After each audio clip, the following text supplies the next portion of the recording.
we receive Jesus Christ as our Lord and Savior. Salamat, Panginoon, na namatay ka sa cross. The essence of Christmas is not because of the gifts. It's because of the gift giver. What we focus on is not the gifts. It's not the riches on this earth. We focus on who God is. He's the source, He's the giver, He's full of grace, and He forgives. Kung hanggang ngayon, mga kapatid, hindi mo pa binibigay sa Panginoon lahat ng kabigatan mo, all out ka na. Isama mo pati pamato. Lahat bigay mo sa Panginoon.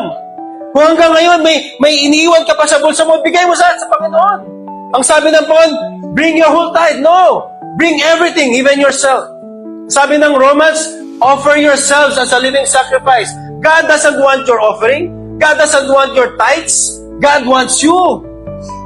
When you come to God, ang gusto lang niya na magpaayos ka sa Kanya. And every time you come to God, pag lumabas ka rito, buong-buo ka. Every time na lumabas ka rito, alam mo na may Diyos na magbibigay kapayapaan sa'yo. Pumupunta tayo sa cross, sa church, hindi yung pagkatapos ng church, kumakain tayo sa labas. No!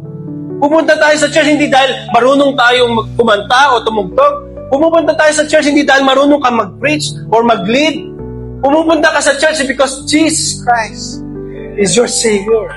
Pumupunta ka sa panambahan because all of these people that you see are the same people that God has forgiven like you and I.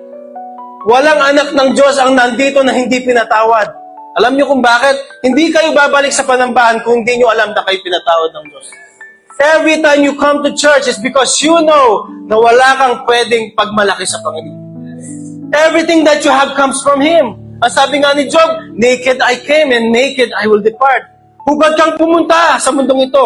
Darating yung araw, hubad ka rin aalis dito. Ang pinapaalala lang ng Lord sa atin, meron ka bang kapayapaan na sinasabi ko, na binigay ko ng matagal sa iyo, na hanggang ngayon, hindi ka pa rin nananampalataya? Do you believe that God can do wonders in your lives? Do you believe that God can restore broken families? Do you believe that God can provide the finances that you need? Do you believe that God can work all things together for good?